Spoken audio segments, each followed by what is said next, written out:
Un saludo a todos nuestros auditores. Estamos comenzando un programa más un capítulo más de nuestro programa Un Instante con las Sagradas Escrituras, que transmitimos a través de la radio Pinamar en el 107.9 en la frecuencia modulada, y también nos puede sintonizar a través de la página en internet y por supuesto también la radio Pinamar.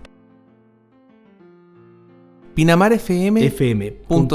Eso es, PinamarFM.cl. Gracias, Andrés. Bueno, ya escucharon ustedes a nuestro hermano Andrés, que nos acompaña habitualmente en esta tertulia que llevamos adelante. Muchas gracias, Carlito. Con el Evangelio de Mateo. Así es. Bien, ¿qué tenemos para el día de hoy? Para el día de hoy nos toca el versículo 13 del capítulo 6 de Mateo. Como hemos estado viendo, ya llegamos al final de esta oración tipo, oración modelo, que es el Padre Nuestro. Y estos serían los últimos versículos, el último versículo, digamos, Mateo capítulo 6, versículo 13, que dice: y no nos metas en tentación, mas líbranos del mal, porque tuyo es el reino y el poder y la gloria por todos los siglos. Amén. Podríamos dividir este versículo en dos. En la primera parte, que dice: y no nos metas más en tentación. Es interesante este versículo porque uno se empieza a cuestionar si acaso Dios nos mete en tentación, si es acaso Dios quien nos tienta, por así decir.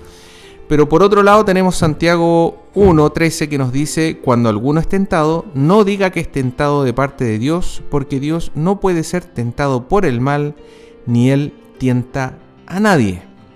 Entonces, aunque Dios no nos tienta, por así decir, lo que sí hace Dios es que nos puede colocar, a través de su Espíritu también, ¿cierto?, en situaciones donde sí vamos a ser tentados. O sea, Dios intermedia, por así decir, y nos coloca en ciertas situaciones. Y eso lo podemos confirmar en el libro de Lucas 4, versículos 1 al 2, ¿cierto?, que dice que Jesús, lleno del Espíritu Santo, volvió del Jordán y fue llevado por el Espíritu Santo al desierto por 40 días y era tentado por el diablo. Y no comió nada en aquellos días, pasados los cuales tuvo hambre. Sí, estas son de las cosas que aparentemente pudieran resultar una contradicción, pero son una contradicción, o pueden resultar una contradicción a la lectura simple y en nuestra mente siempre, pero no en la mente de Dios, tal cual tú lo estás señalando, ¿no es cierto? Esto nos habla también de la soberanía de Dios para con nosotros en todo orden de cosas, y por supuesto también el más líbranos del mal se está refiriendo justamente a que nosotros descansamos digamos en esta soberanía también y en la bondad de Dios respecto a darnos, como dice también la carta a los Corintios, no solamente la prueba en un momento determinado, sino que también la salida de esa prueba. Eso es parte de lo que dice líbranos del mal, que el mal en la Biblia siempre dice relación con no hacer la voluntad de Dios, no con el mal en términos de lo que para nosotros humanamente solamente es el mal, como por ejemplo una enfermedad, una situación catastrófica, que son cosas en el fondo negativas, podríamos decir, pero que en el plano de lo que es nuestro desarrollo espiritual, incluso en algunas circunstancias pueden significar un aporte a ese desarrollo espiritual. Exactamente, o sea, lo que nos enseña la Biblia es que muchas veces Dios permite situaciones donde va a haber una tentación, y si uno no cae, no peca, por así decir, es tentado pero no peca, uno sale fortalecido. Como el ejemplo, nuestro ejemplo, Jesucristo, ¿cierto?, fue tentado en el desierto. En el libro de Mateo 4:1 es un poco más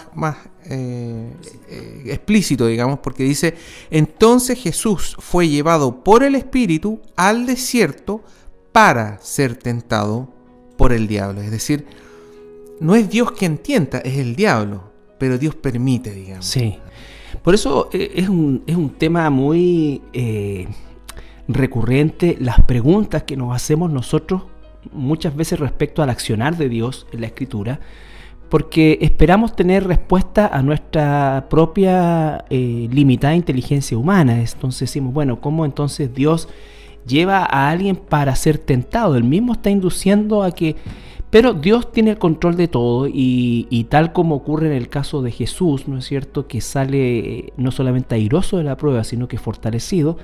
También esta situación es el sistema de cómo Dios trabaja con nosotros en nuestra naturaleza espiritual y en nuestro crecimiento espiritual. Bueno, de hecho, el ministerio de Jesucristo comienza luego Después de eso. del desierto. Es decir, una vez que regresó del desierto, ¿cierto? Ahí vemos que el ministerio comienza, por así decir, de manera oficial. Durante todos los 30 años que estuvo Jesucristo en esta tierra antes, no hay mayor antecedentes de que él hubiese desarrollado, ¿cierto?, una vida espiritual, un trabajo espiritual, enseñando, etcétera. Bueno, es lo que se llama el ministerio público de Jesús. Probablemente él desarrollaba una vida devota a Dios durante toda su vida. Pero comenzamos nosotros recién a ver esa vida devota a partir de su ministerio público de 3 años, que es inaugurado con este evento posterior, ¿no es cierto?, a este evento de la tentación. Entonces son procesos de crecimiento. El Señor permite y no lo hace porque sí nomás, digamos, sino que siempre hay un motivo detrás de eso. Cuando seamos tentados en nuestras vidas, en nuestro diario vivir, tenemos que cuestionarnos, bueno, ¿para qué? Esto no es porque sí nomás, va a haber algo posterior a esto, digamos, en lo cual esto me va a servir. Sí, no se olvide también que ese no nos libres del mal, o líbranos del mal, perdón, se refiere al hecho de que nosotros, a pesar de lo complicada que pueda ser la situación, la prueba que tengamos por delante, siempre elijamos el bien, que es hacer la voluntad de Dios independiente de la circunstancia en la que nos encontremos. Ese es el gran mensaje de esto, es decir, el Dios soberano que nos dé la fortaleza que no está en nosotros para poder responder a su voluntad, a pesar de que las condiciones para hacer su voluntad sean terribles e incluso vayan contra o atenten contra nuestra propia vida. A mí me impactó mucho unos videos que vi en Facebook relacionados con lo que hoy día está en tiempo real ocurriendo en países islámicos donde hermanos nuestros están siendo torturados, quemados, crucificados, y no por una persecución solamente de carácter religioso, sino que también por una persecución de carácter política estatal. O sea, la política estatal es legal matar y torturar cristianos.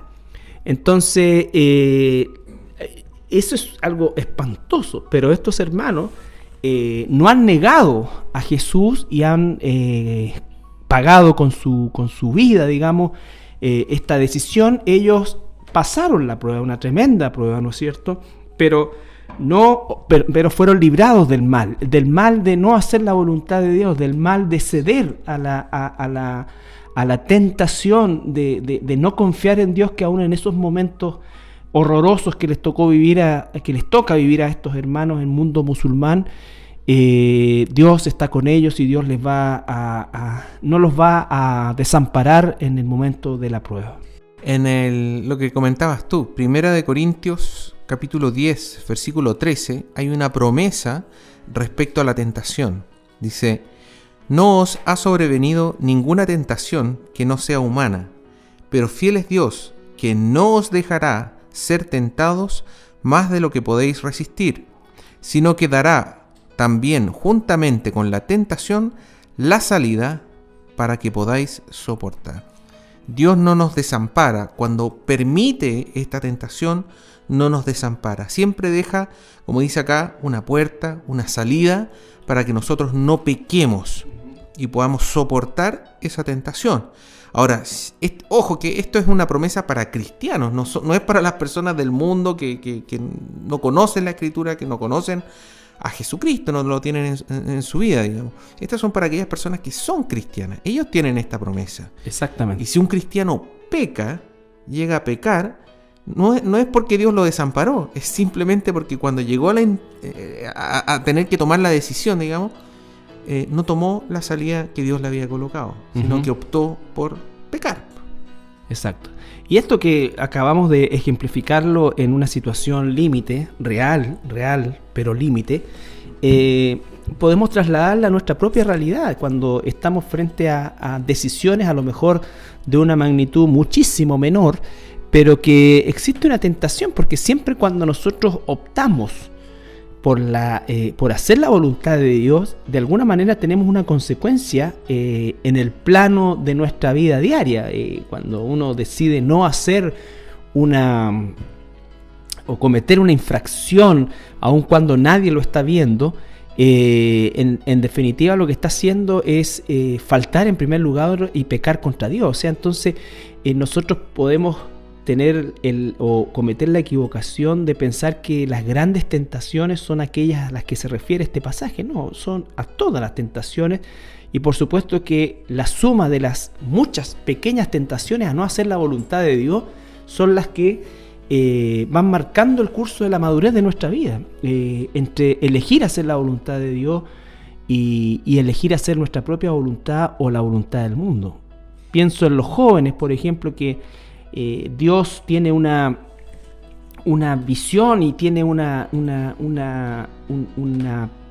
estándar, por así decir, de espera para lo que es su iniciación sexual, en fin, y seguimos nosotros enseñando la exclusividad de la relación íntima dentro del matrimonio, ¿no es cierto? Y ellos van a ser tentados hoy día inmensamente, ¿no es cierto?, por parte del sistema en que están viviendo. Entonces tiene un costo el elegir la voluntad de Dios, pero tiene una ganancia que supera enormemente el costo que pudiésemos nosotros en el cual pudiéramos estar inquiriendo.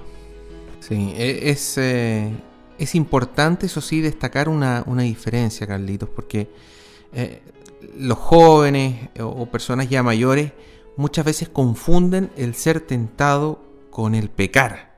Y es importante que se deba aclarar, digamos, que es totalmente distinto pecar que ser tentado.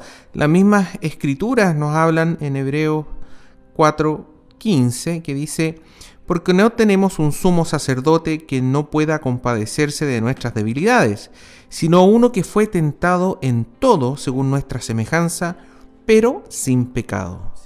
O sea, Jesucristo fue tentado, sí, fue tentado en todo, dice, según la carne, pero no pecó. Entonces, esa es la diferencia. Por eso Jesucristo es el único camino, no hay otra forma de llegar a Dios, porque fue el único en toda la historia de la humanidad que logró salir adelante, es decir, ser tentado en todo, poder compadecernos, entender nuestra carnalidad, porque fue tentado en todo, pero no pecó. Y por eso que al morir fue el verdadero sacrificio que Dios estaba esperando para redimirnos.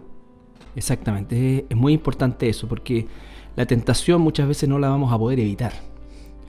Ahora, no debemos nosotros buscar ser tentados.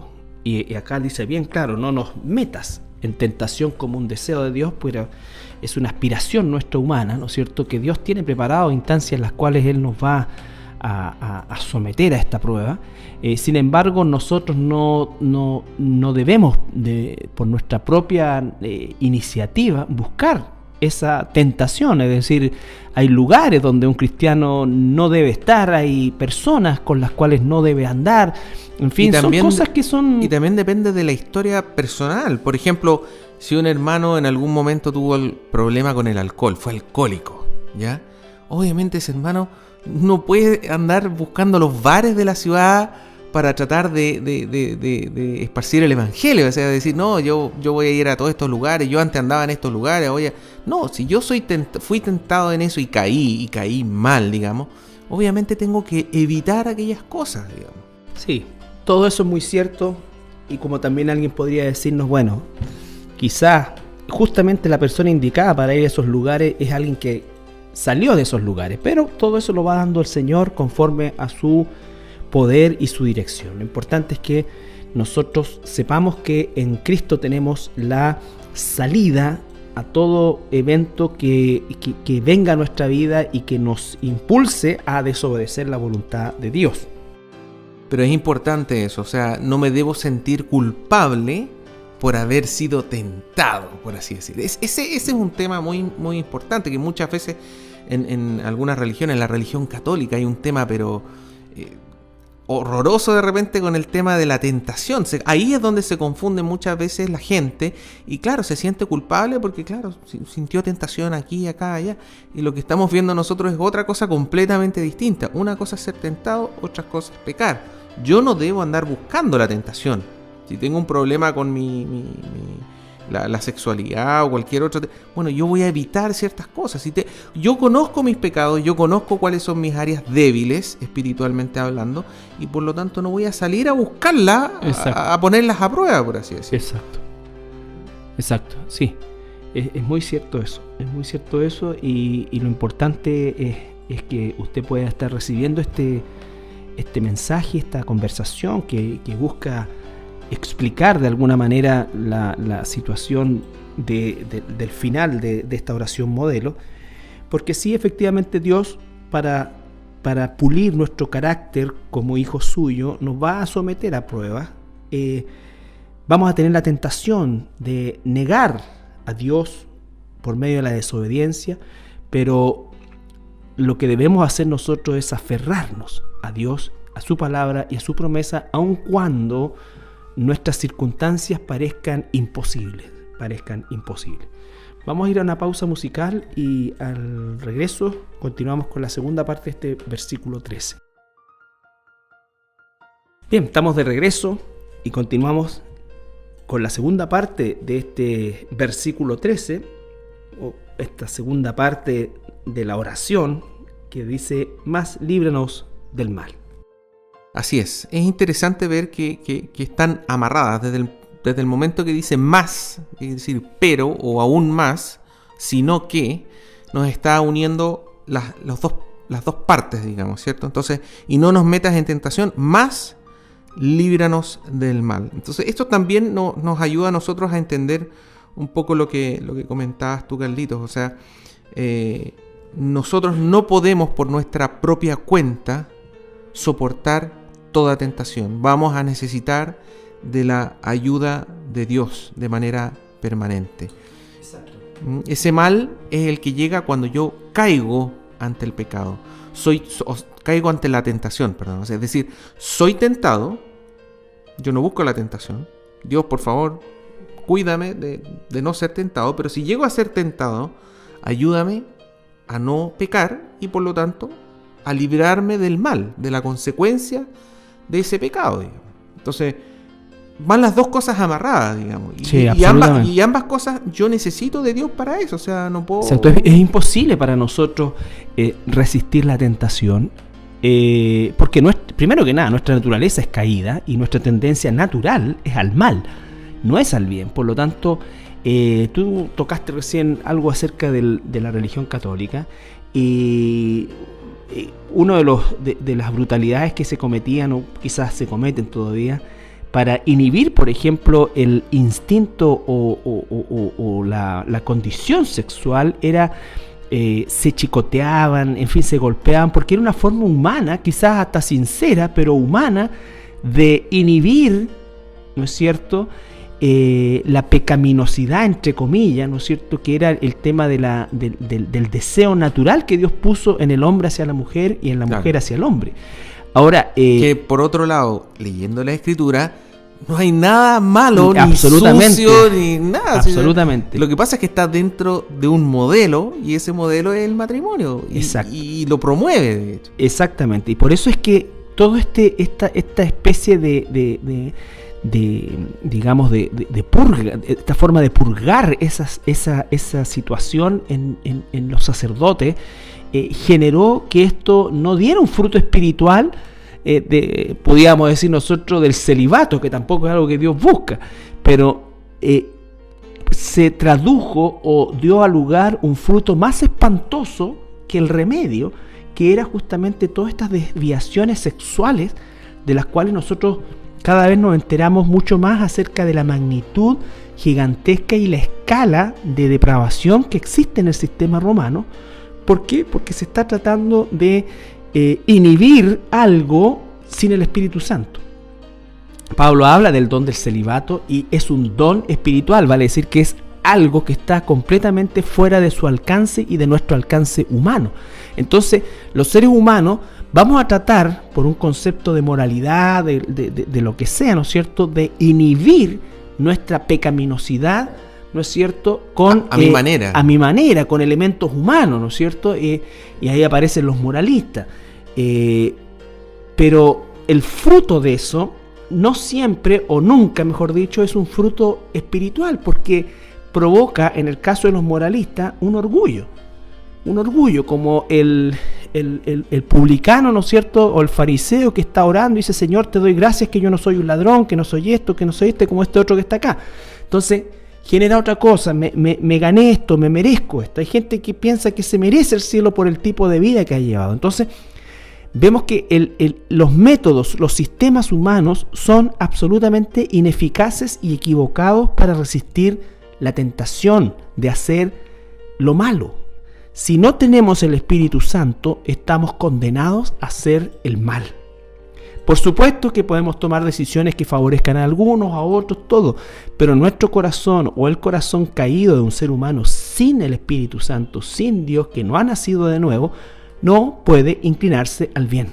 No, es absolutamente imposible. Es un absoluto. Es que hay que partir por el hecho de que aquellas personas que están sin Dios ni siquiera reconocen lo que es bueno de lo que es malo. Ni siquiera tienen la capacidad para decir: esto es una tentación, esta es una prueba para mi carácter.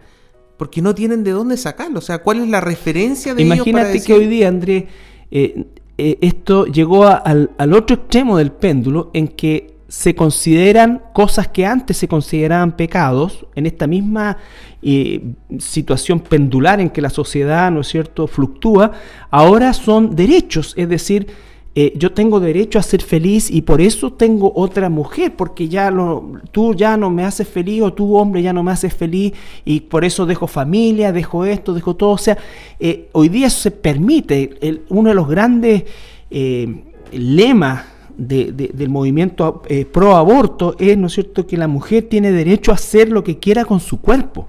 Es eso lo que antes era un delito, incluso hoy sigue siéndolo en nuestro país.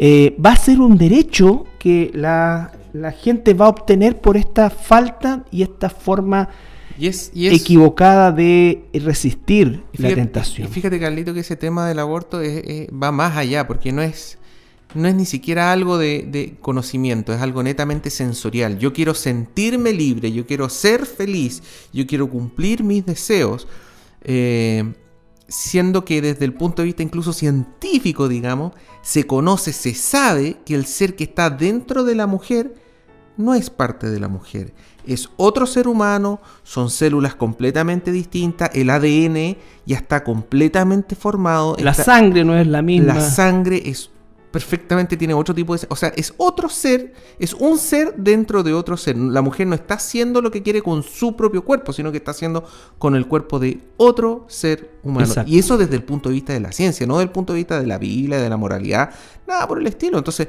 las personas que están a favor del aborto es en realidad una posición más bien, ¿cómo podríamos decirlo? Más bien de sentimiento sensorial, emocional, más que cognitiva, algo lógico, algo pensado.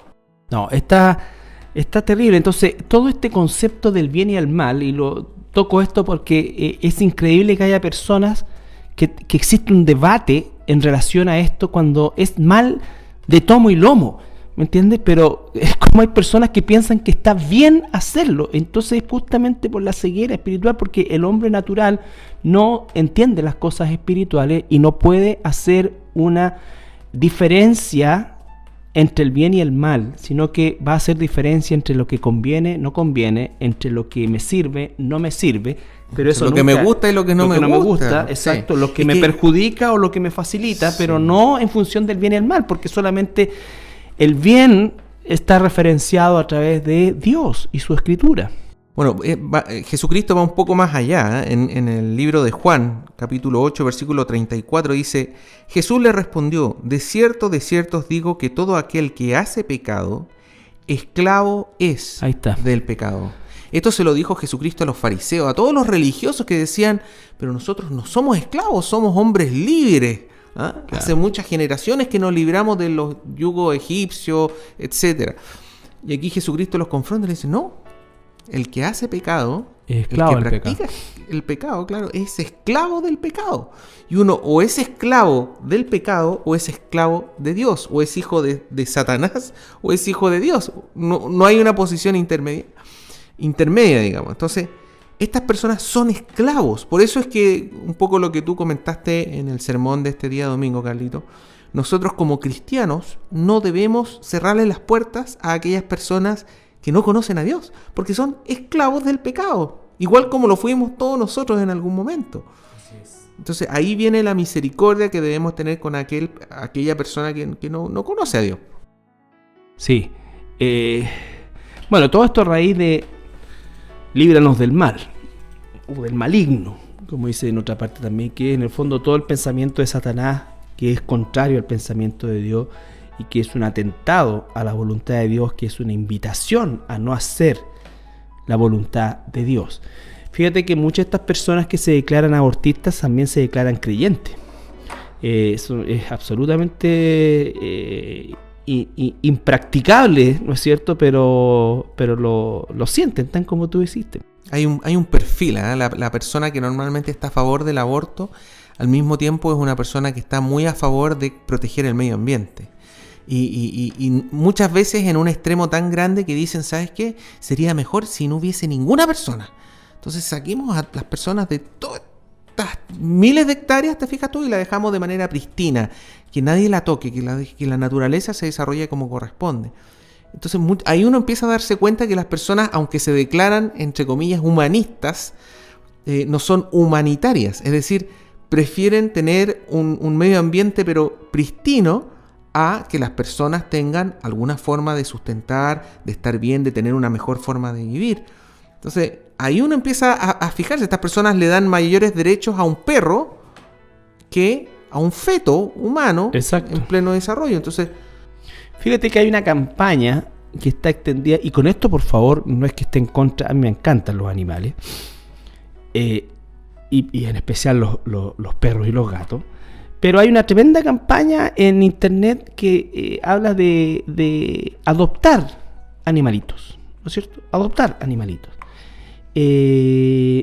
Obviamente son de personas que no quieren tener a esos animalitos, o que quisieron tenerlo un tiempo y después los botaron.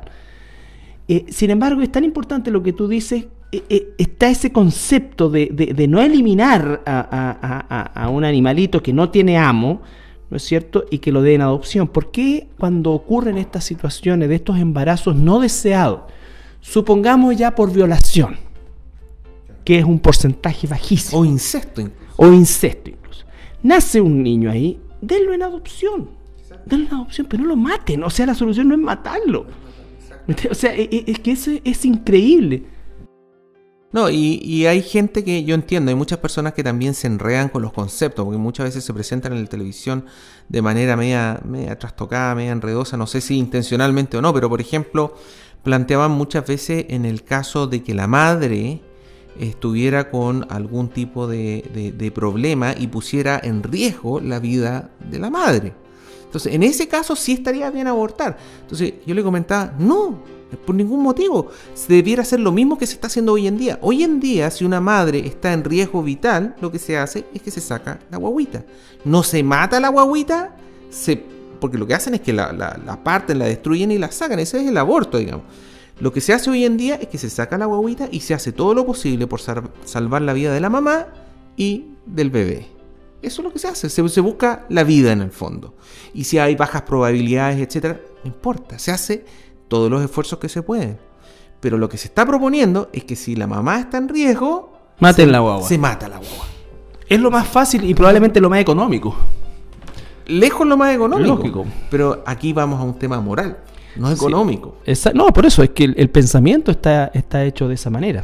Está hecho de esa manera. Entonces, bueno. Hay que considerar todos esos todo puntos. Esto a raíz de no nos deje caer mal líbranos del mal. Sí. Otro punto importante, Carlito, es el tema de un cristiano, cuando un cristiano peca. ¿Cuál es la diferencia entre un cristiano que peca y una persona del mundo que peca? ¿O cuál es la diferencia entre un cristiano y una persona del mundo, digamos?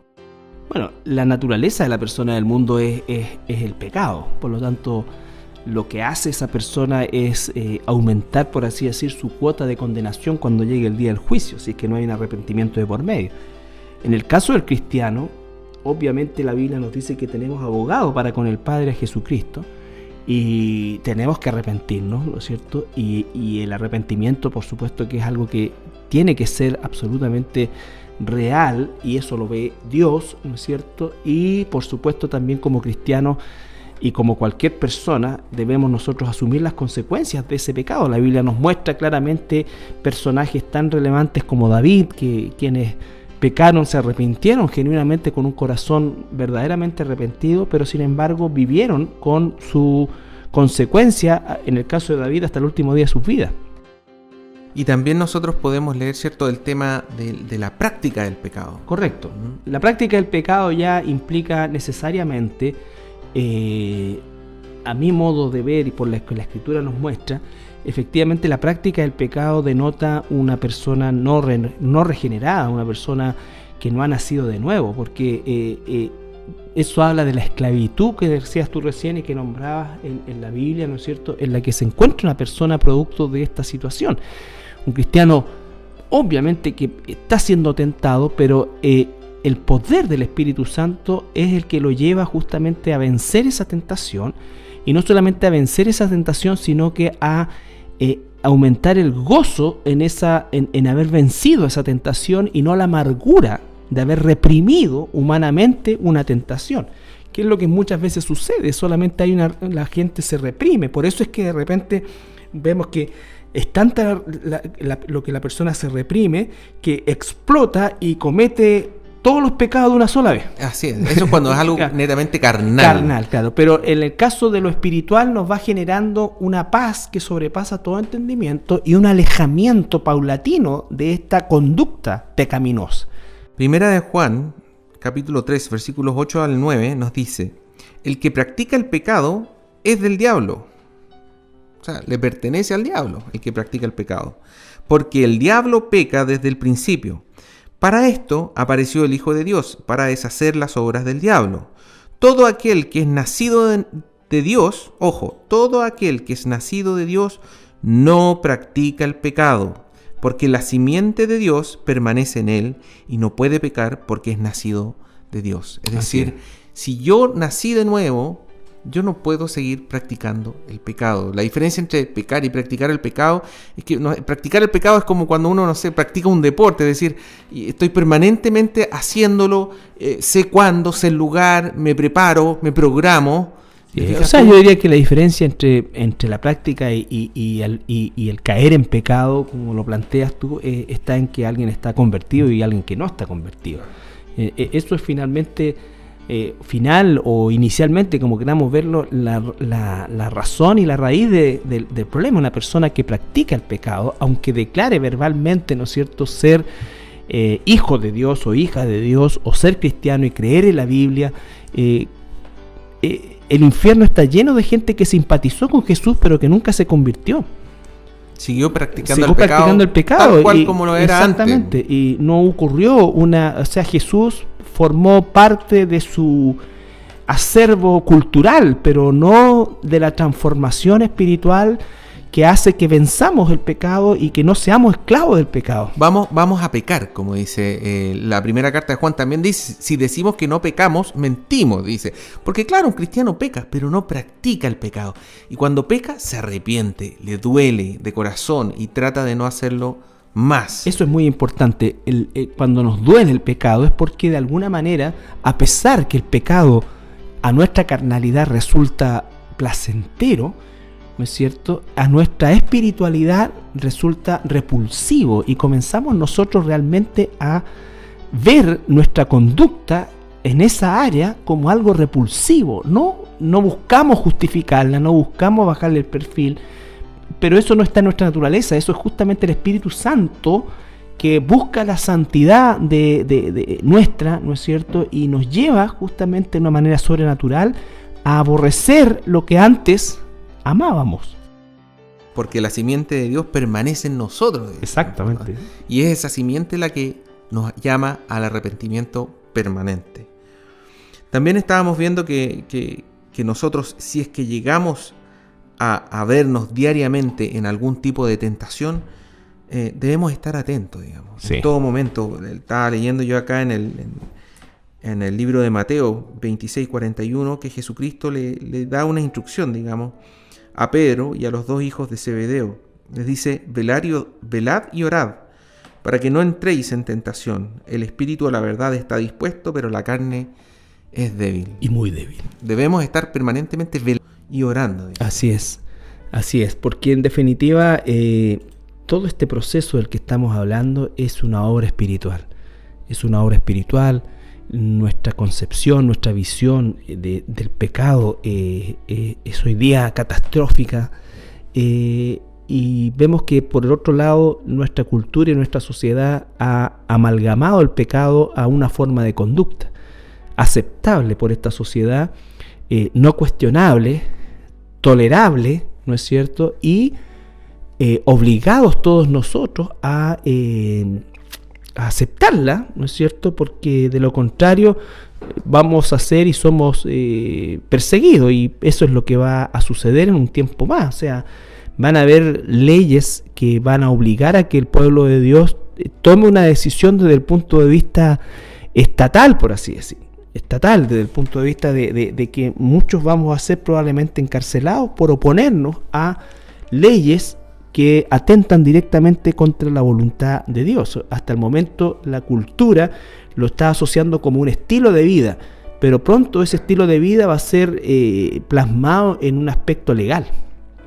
Ayer escuchaba al comandante en jefe del ejército decir palabras a raíz de todo esto del marino gay, ¿no es cierto?, que hizo una declaración y no he escuchado ninguna palabra cuestionando esto, sino que todo es apoyo, ¿no es cierto? Y se le considera muy valiente por lo que hizo. No estoy haciendo un juicio, Dios se va a encargar de juzgar esto, pero lo que estoy diciendo es cómo es que los tiempos que estamos viviendo, y cuando el comandante en jefe del ejército dice que a él, como comandante y jefe del ejército, no le importa mayormente la orientación sexual de alguien que postule y que quiera servir a su país en las Fuerzas Armadas, y si cumple los requisitos que las Fuerzas Armadas están pidiendo desde el punto de vista estudiantil y capacidad física, su inclinación sexual no jugaría ningún papel en un proceso de selección. Entonces, abriendo la puerta a ya hoy día, ¿no es cierto?, a una situación realmente espantosa, pero eso es lo que está sucediendo. Como decía Isaías, a lo bueno le están llamando malo, y a lo malo le están llamando bueno. Sí. Y es ahí donde nosotros tenemos que estar atentos, como dice velad y orad, en el sentido de que debemos estar atentos, no podemos quedarnos dormidos, sino que debemos estar atentos, viendo las cosas que pasan, no porque todo el mundo diga que algo es bueno, decir, debe ser bueno, Exacto. Sino que cuestionarnos, ¿cómo va esto según las Escrituras? Y esa maldita palabra que usan, ¿no es cierto?, de que somos ahora un estado moderno. Asocian modernidad con depravación, pero en todas las cosas. Liberalidad. Claro, todo. Y hacen el contraste entre la modernidad y lo tradicional o lo clásico. Entonces hay gente clásica que cree que la familia es un papá, una mamá, y entonces clásico es como ya hoy día sinónimo de caduco. Entonces es espantoso, y es el lenguaje que están ocupando nuestros niños, es el lenguaje que vemos y en el cual se está insertando esto. Bueno, vamos a ir a una pausa musical y al regreso ya estamos en recta final para el final del programa. Bien, estamos de regreso ya en el último tramo del programa. Y bueno, hemos saltado dentro de la misma temática varias cosas también de índole actual, porque también la Biblia, por supuesto, nos lleva a estas instancias. Y vamos a la última parte de los versículos 14, 15. La última parte del versículo 13. 13, perdón. Sí, eso. Sí. La última parte del versículo 13 dice: porque tuyo es el reino y el poder y la gloria por todos los siglos. Amén. Bueno, este es un cierre, digamos, a esta oración modelo que es el Padre Nuestro, que una vez más recalcamos, no es un ejemplo para repetir, no es un rezo, sino que es un modelo con la estructura de las cosas que debemos considerar. Y estuvimos viendo, digamos, en varios capítulos, en primer lugar, lo que nosotros podemos pedir, en primer lugar, que venga su reino, ¿cierto? En segundo lugar, podemos orar y pedir por aquellas cosas materiales, necesidades materiales, físicas de nuestro cuerpo, la alimentación, la ropa, el techo, digamos, que esté sobre nosotros.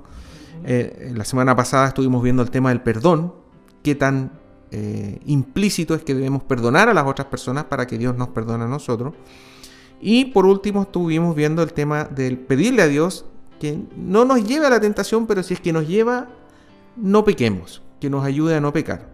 Y el cierre, el broche de oro, ¿cierto? Es darle toda gloria, toda potestad a Dios. ¿Ah? Este versículo normalmente en el catolicismo romano no se menciona, pero es lo que le explica a uno, digamos, a quién le estamos orando. Es nuestro Padre. ¿Y de quién es la gloria? ¿De quién es la gloria? Dice, porque tuyo es el reino, el poder y la gloria. Es decir, todo le pertenece a Dios. Exacto, porque si nosotros resistimos la tentación como cristianos, no es por nuestras capacidades, sino por la gracia y el poder de Dios. Por lo tanto, la gloria es para Él. Le recuerdo la escena del fariseo que estaba, ¿no es cierto? Y él se llevaba todos los laureles y decía, yo no soy como este, yo no soy como este. Y hay muchas personas que se sienten tremendamente ofendidas cuando se les habla de pecado, porque inmediatamente sacan a relucir su currículum y sus obras, sus actividades, Sí. ¿no es cierto?, de una manera orgullosa. Un cristiano nunca jamás debiera tener Sí. orgullo de lo que Dios ha hecho en nosotros, porque es solamente por su misericordia que nosotros podemos resistir la tentación, es por su promesa que podemos salir de la tentación. Nada es por su fuerza que podemos atravesar la tentación sin pecar. Todo es gracias para su gloria. a Dios. Si nosotros recibimos el reino, es gracias a la misericordia de Dios. Si Él nos da un pan, nos da nuestras necesidades físicas son cubiertas, es gracias a Dios. Si es que nosotros perdonamos a otros, Es por el poder de Dios. es por el poder de Dios, y así Dios nos perdona. Y por último, si es que nosotros no pecamos y soportamos la tentación, es gracias. Es decir, todo el mérito Es de Dios. es de Dios. Ningún mérito es nuestro. Y eso es algo que cuesta, digamos, aceptarlo. No es algo popular, por así decir. No, y por eso es que el sistema romano es tan idólatra, porque justamente hace de ciertas virtudes de personas que aparentemente tuvieron algunas virtudes, ¿no es cierto?, las transforma en ídolos, a los cuales después se les puede rezar, pedir cosas y todo esto. Se ¿no le es da el cierto?, título de santo. de santo en un Sí. satanismo abierto. Pero del verdadero Hijo de Dios, nacido de nuevo, vemos que el comportamiento religioso en relación a esto de la gloria de Dios es el mismo siempre. Aparentan, ¿no es cierto?, dar la gloria de Dios, pero por sus acciones y por sus formas, que tiene que ver, por ejemplo, con el tema incluso de la vestimenta, que hablaba, ¿no es cierto?, el Señor Jesús, que estos personajes religiosos les gustaba vestir de una manera, tener ciertos atuendos que en definitiva los identificaban como gente santa, ¿no es cierto? Claro. Es como estar siempre tratando de que la gente se entere de que tú eres un hombre santo. Y eso es lo que estuvimos viendo en los versículos anteriores al Padre Nuestro, cuando decía el orar, el dar, siempre tiene que ser en privado. Porque Dios ve todo. Mira, mucha gente piensa de que esta última parte, digamos, del reino, el poder y la gloria, se basa en Primera de Crónicas, en el libro de Primera de Crónicas, capítulo 29, versículo 11, que dice: tuya es, oh Jehová, la magnificencia y el poder, la gloria, la victoria y el honor. Me acordé de una alabanza que había. ¿Sí? Porque todas las cosas que están en los cielos y en la tierra son tuyas. Tuyo, oh Jehová, es el reino y tú eres excelso sobre todos. Así es. Ahí vemos que siempre, desde el Antiguo Testamento, ayer, como dices, ayer, hoy y para el futuro, digamos, siempre es la misma actitud, digamos. Todo es de Dios, el reino, el poder, la gloria, toda es de Dios, digamos. Esto es muy importante, porque efectivamente cuando nosotros anulamos el mérito humano, resaltamos o se resalta la obra de Dios. El sistema humano o el método humano de obtener lo que sea, ¿no es cierto?, siempre va a fracasar, siempre es algo impostado, siempre es algo que finalmente el fruto va a ser malo. Y siempre es nuestra tendencia humana. Porque nadie quiere parecer lo que es. Por eso es que también él dice la segunda carta de Timoteo en el capítulo 5 que tendrán apariencia de piedad. Perdón, el capítulo 3. Tendrán apariencia de piedad porque a todos nos gusta parecer con una apariencia piadosa. Todos quieren conservar una apariencia piadosa, ¿no es cierto? En cualquier forma. O sea, yo soy narcotraficante, soy esto, es acá, pero ¿qué es lo que le queda a la gente? Que nos hizo una cancha de fútbol, que puso un policlínico, que trajo la salud, que trajo esto. Y ya entonces todo de alguna manera equiparan y dice, sí, era así, pero hizo esto. Entonces, todo, hasta el peor de los criminales quiere aparecer como alguien, digamos, bondadoso. Que tiene mérito. Tiene mérito. Bueno, esa es la diferencia entre el cristianismo y cualquier otra fe del mundo, de cualquier continente asiático, etcétera, digamos. El cristianismo es el único donde realmente dice de que nada es mi mérito. Todo es mérito de Dios. Todo es mérito de Dios. Si yo soy perdonado, es por medio de Jesucristo. No por obras, dice, para que nadie se gloríe. Ese versículo... ¿Y qué es lo que vemos? Que todos se glorían. Ese versículo nos rompe todas las religiones. Siempre recuerdo una vez el pastor John MacArthur en un debate con personas religiosas de varias religiones, digamos. Él hizo ese comentario. Él dijo, mira, lo que diferencia el cristianismo de todas las religiones, de todos los que están acá... Todo es por mérito. Es que nada es mérito mío. Todo es mérito de Dios. En cambio, en cualquier otra religión, siempre el ser humano tiene, por lo menos, algo de mérito. ¿Y sabes qué? Estaban todos calladitos. Nadie le pudo debatir eso porque es así. El cristianismo, lo que nos enseña nuestro Señor Jesucristo y todo el Antiguo Testamento, es que tuyo es el poder, la honra, la gloria por los siglos de los siglos. Amén. Nada es mi mérito. Si hay algún mérito en mí, no es de mi origen, digamos. Es este Espíritu Santo que vive en mí, que le pertenece a Dios en realidad. Él no comparte su gloria con nadie. Bien, llegamos al final del programa. Queremos agradecerle su sintonía y esperarlos también para reunirnos en la próxima semana con otro programa aquí en la Radio Pinamar de Un Instante con las Sagradas Escrituras. Hermano Andrés. Muchas bendiciones, saludos a todas las personas que nos escuchan como siempre.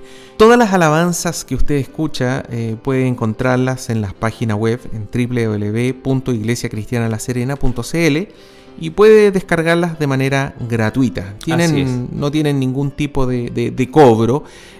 Tienen protección de autor solamente para que nadie vaya a cobrar por ellas, pero usted las puede bajar, compartir, lo que usted quiera con ellas. Disfrutar. También todos nuestros estudios bíblicos se encuentran en nuestra página.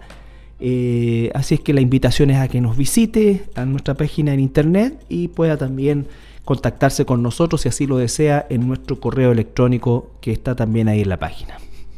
Bien, que el Señor les bendiga.